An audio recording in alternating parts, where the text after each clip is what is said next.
Good morning, Congressman Ritchie Torres, and I'm proud to be surrounded by leaders from the Garífuna community, which has deep roots here in the Bronx. We're here to announce House Resolution 1042, which celebrates National Garífuna Heritage Month. April marks the 225th anniversary of the arrivals of Garífunas in Honduras.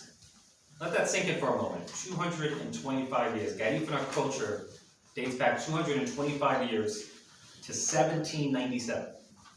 Garífuna culture is older than the Bronx. It is older than America itself. And the Garífuna community has a long and rich history that deserves to be recognized and celebrated.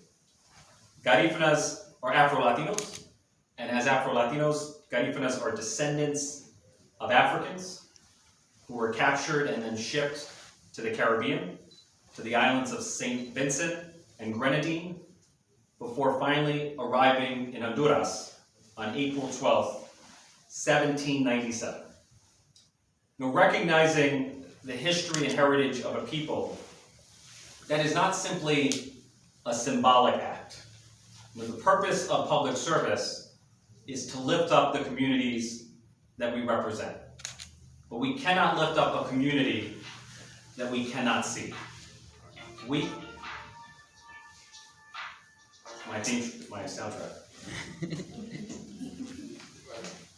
We have an obligation to ensure that the Garífuna community here in the Bronx and elsewhere in the United States are seen and heard so that the community can be fully served. Garífunas have a special connection to New York City and the Bronx. There's an estimated 200,000 Garífunas in the state of New York, and the majority of whom live right here in the Bronx. You know, the Bronx has long been a sanctuary for immigrants. But we know that the immigrant story in the Bronx is full of both triumph and tragedy. It's full of American dreams, but also American nightmares. A few months ago, we saw a catastrophic fire claim the lives of 18 members of our Bronx family. And almost all of those fatalities came from Ghana, came from an immigrant community. 32 years ago, we saw a catastrophic fire claim the lives of 87 people in Happyland. And most of those victims came from the Garífuna community. The Happyland fire was the deadliest fire in the history of New York City since the Triangle Shirtwaist Factory fire in 1911. And so the Garífuna community is no stranger to tragedy, is no stranger to loss.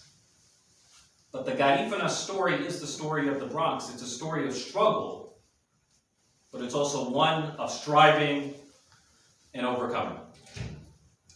You know, I'm the first Afro-Latino member of Congress from the Bronx, and as an Afro-Latino, I see myself in the Garífuna community. And the Garífuna community is a testament to the African roots of Latino identity. We are reminded that the Latino community is not a monolith. The Latino community has no single color or complexion. The Latino community is multiracial and multi-ethnic and multicultural and multinational. It is as diverse as America itself, and Garífunas are a testament to the diversity of Latinos and the diversity of America. In addition to introducing a resolution honoring Garífuna heritage, we established for the first time ever the Garífuna Caucus in the United States Congress. And as the chair of the Garífuna Caucus, we've taken two actions to advocate for Garífunas, not only here in the United States, but in Honduras. First, we called upon the Department of Homeland Security to grant TPS status to immigrants from Central America. Central America has been hit hard not only by one, but by two Category 4 hurricanes in the span of a single month, November 2020, which affected 11 million Central Americans and displaced 800,000, many of them members of the Garífuna community here in the Bronx. The federal government, the Department of Homeland Security, has the authority to grant TPS status based on natural disasters. The authority is there. What is lacking is political will. And then finally, we called on the president of Honduras to end the ZEDES policy. So ZEDES are employment, economic development, and employment zones. These are zones in Honduras that have their own tax incentives, their own laws. These are zones where corporate interests can play by their own rules. And we've seen ZEDES become a Trojan horse for stealing the ancestral lands and homes of Garífunas in Honduras. And so we are calling for an end to the legalized theft of Garífuna heritage. So I'll end on a personal note. I am proud to represent the largest Garífuna community in the United States. And I have a simple message to every Garífuna here in the Bronx. Yours is a story that deserves to be told. And I will do my part in telling your story, in lifting up your community, and in giving your heritage the visibility that it has deserved and that's long overdue. So with that said, I would love to introduce Bertha Colon, the president of the Central American Black Organization. Bertha.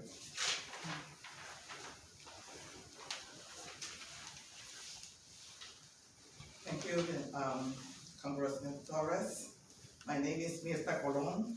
Today, as a Garífuna woman, mother, grandmother, and human rights activist, I'm standing proud on historic day of our ancestors, our community here in the United States and in the world.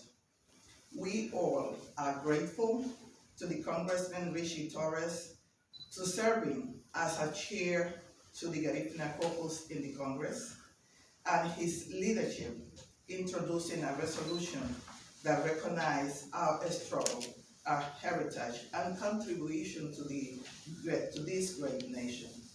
After 225 years today of our exile from the island of St. Vincent and the Grenadines, arriving on April 12, 1797, the Garífuna people survived and resist through the time.